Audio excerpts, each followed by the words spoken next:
In the last episode, our undercover journalist described the overcrowding, poor hygiene, food, and living conditions in the hostel under the nose of police and civil leaders. When it appeared that the neighborhood became suspicious, the Arab shifted the girls to another place. The girls were told they would leave anytime and in fact instructed to come with just 2 dresses, but a month was about to elapse. They were not allowed to leave, and anyone caught absent would be expelled and travel papers cancelled. The conditions were bad: loss of freedom, poor feeding, poor hygiene, lack of amenities, and growing frustration was the order of the day. Our undercover journalist got used to tears at the hostel. Everyone had her own story, and girls would break down during the narration. For Mina, her story is sad. This young girl in her mid-20s was married with 3 children back in Busoga. In her narration, her husband was a taxi driver. She was a tailor back in her village. She narrated that after her husband got an accident, she was left responsible for him and the children. The sewing machine could not do much. They both agreed that she goes to Saudi so she could support the family. Her sister linked her to Florence and Richard, who were her agents.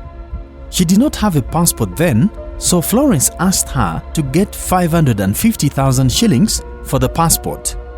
Mina did not have money, but had a plot in Busoga which she had bought 3 million shillings with her mother's support.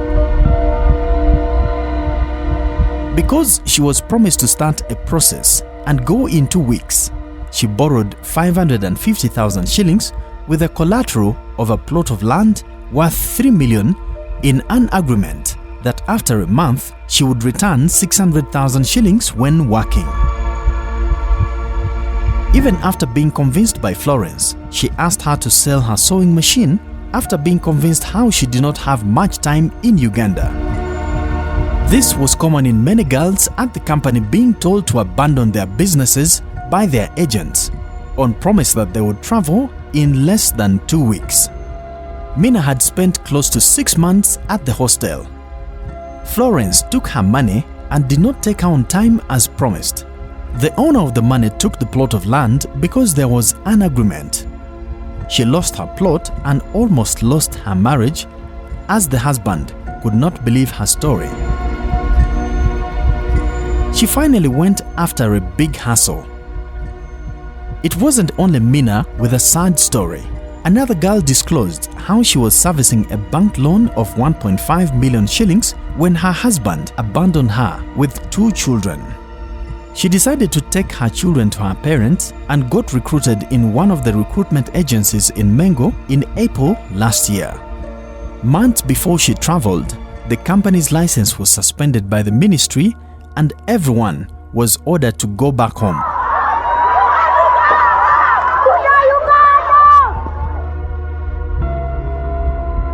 There were no cooks in the hostel. The girls were formed into teams and each had a turn to cook and clean dishes. So food quality was never good because no one was paid for the labor. Food would either be burnt or unready.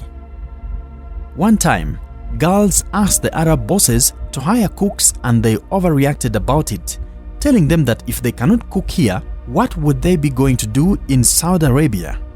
That day, girls almost rioted due to poor food. Our undercover journalist arrived on the 16th of August 2021 and 3 days later, they were told that all would shift to a new place. Rumors came saying the landlord had ordered them to leave after being shocked by the numbers. Ahmed blamed the eviction on the girls.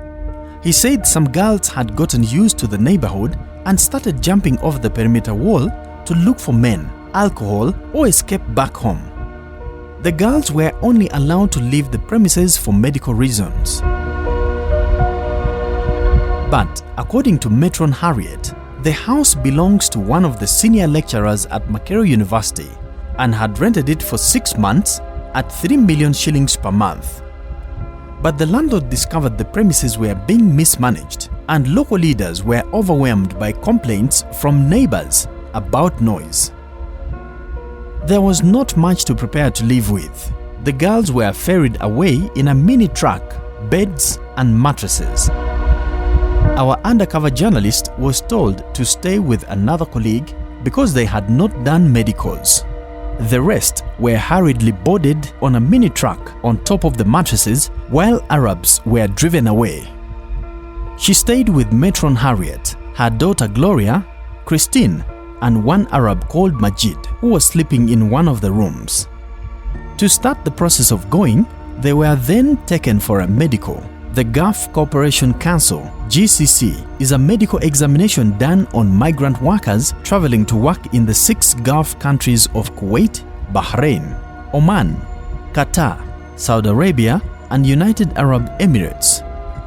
Abdul Karim, one of the staff, said medical costs $70. You book online and each is allocated to specific hospital. They include Medicare Kampala Diagnostic Center, JB Clinic in Kabalagala, Carlson Medical Services, Medical World, City Medicals, and Geolo in Bugorobi, City Ambulance, among others. Our undercover journalist was sent to Medicare Kampala Diagnostic Center based in Bukoto on Kiro Road on August 24th around 1:15 p.m. When results are out, they were shared online, but girls were told by office because they were not supposed to go back to the hospital. We discovered that some girls failed the medical and were asked for money to have their results changed to good. One of her colleagues, Rahma, confirmed that a nurse at Medicare asked her for money to give her favorable results. That a nurse called them outside and said their blood pressure was high. She demanded for 100,000 shillings to record a good result. They gave her 20,000 shillings and she refused. She told them there was no free service since they were traveling to make money. In the next episode, we bring to you village flights, sex, mega scam, pregnancies, protests, and move to close the hostel.